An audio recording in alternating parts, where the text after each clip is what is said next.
David Nisner, bonjour. Bonjour. Aujourd'hui, vous faites l'honneur à l'Assemblée Générale des maires du Cher de votre présence. Qu'est-ce qu'on vient porter comme parole en tant que président de l'association?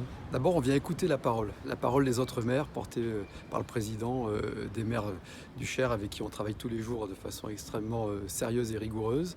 Je sais qu'on évoquera évidemment toutes les problématiques de dévitalisation des communes, malheureusement, puisque malgré les discours officiels, on a perdu en autonomie, en capacité financière avec la suppression de 3 fiscalités locales en 15 ans.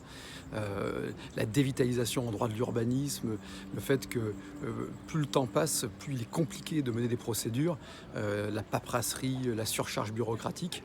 Et c'est pas pour défendre les maires, c'est pour défendre les communes, c'est-à-dire la démocratie locale. Les communes du Cher fêtent le centenaire de leur alliance au sein de l'association des maires.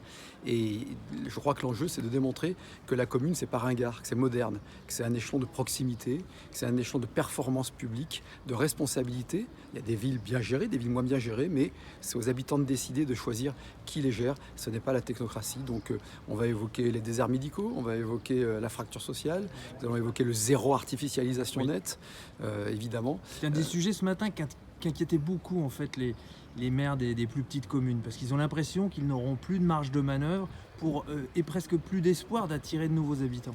Mais ils ont raison d'être inquiets parce que cette mesure qui partait d'une bonne intention, lutter contre l'étalement urbain, en fait, la façon techno dont elle a été montée, c'est-à-dire un chiffre global national et ensuite on le répercute par des schémas régionaux qui vont s'imposer à la règle d'urbanisme, font que les communes rurales qui ont le moins consommé d'espace seront les plus pénalisées. C'est pour ça que l'AMF, qui est une association, a porté le combat dès le début parce que ce qui se passe, on l'avait prédit, rareté du foncier, surenchérissement du foncier, au détriment des communes rurales et des centres-bourgs, et que nous sommes en train, grâce à l'action du Sénat et à l'écoute du ministre, il faut le reconnaître, de Christophe Béchu, déjà de faire voter une loi qui démantèle la loi d'1 an et demi. Ainsi va la France. Alors c'est en plus une revendication transpartisane. On a l'impression qu'il y a un décalage entre le gouvernement, le périphérique et le reste de la France. Oui, la réponse est dans votre question. C'est-à-dire qu'il est vrai qu'on le voit bien aussi bien au sein de l'association départementale des maires que nationale. Moi, j'ai un engagement partisan, mais on laisse nos convictions politiques au vestiaire et on est tous, en tant que maires, confrontés aux mêmes réalités. On est des praticiens, on est des habitants, parmi les habitants, mandatés par les habitants. On prend des décisions et ça aide à transcender les clivages, les clivages qui sont nécessaires à l'expression de la vie politique, mais qui, dans l'exécution, en revanche, n'ont pas lieu d'être. Et ce que l'on constate, c'est qu'il y a eu une technocratisation de la conception de la loi, de la conception de la norme depuis une trentaine d'années. Ça s'est amplifié avec la fin du cumul de mandats et une de nos actions, c'est d'essayer de remettre du bon sens face à une bureaucratie qui se quantifie. Vous savez, le Code général des collectivités territoriales qui encadre juridiquement nos activités, en 20 ans, et c'est pas grand-chose 20 ans, il a été multiplié par 3. Donc c'est 200% d'augmentation des textes et avec des injonctions contradictoires.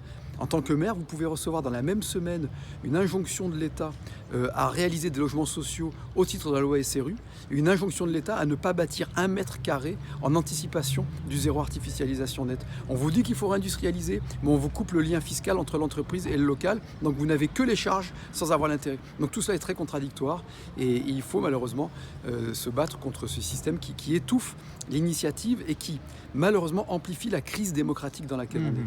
Parce que nous aussi, ce qu'on a entendu ce matin en assemblée plénière, c'est que l'inquiétude, en fait, c'est les prochaines élections municipales.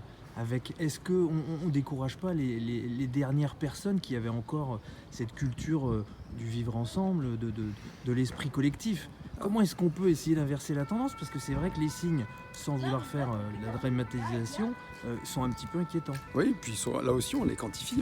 1400 démissions de maires depuis les élections de mars 2020. C'est un niveau jamais atteint. On est sur la décennie 2013-2023 à 2 fois plus de démissions que sur la décennie précédente. Donc il y a des endroits, il y a des villages où on ne trouve plus de candidats. Et alors on peut dire après tout c'est pas grave. Le problème c'est que s'il n'y a plus de maire, qui y aura-t-il? Qui il y aura? On aura des fonctionnaires désignés qui au bout d'un moment reviendront à l'échelon central. Et donc on va perdre en vitalité démocratique, on va perdre en efficacité et en responsabilité. Après, ça reste le plus beau des mandats. C'est un mandat qui est exigeant, c'est un mandat qui est difficile, où vous bossez 7 jours sur 7, H24. Alors personne ne vous oblige à le faire, mais on voit bien qu'il y en a de moins en moins qui veulent le faire. Mais c'est un mandat magnifique parce que c'est une communion avec la ville, ou avec le village, avec les habitants.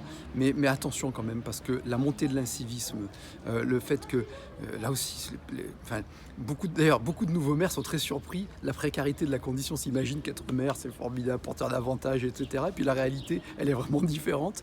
Et je crois qu'à un moment donné, il faut comprendre que la démocratie, elle n'a pas de prix, mais elle a un coût.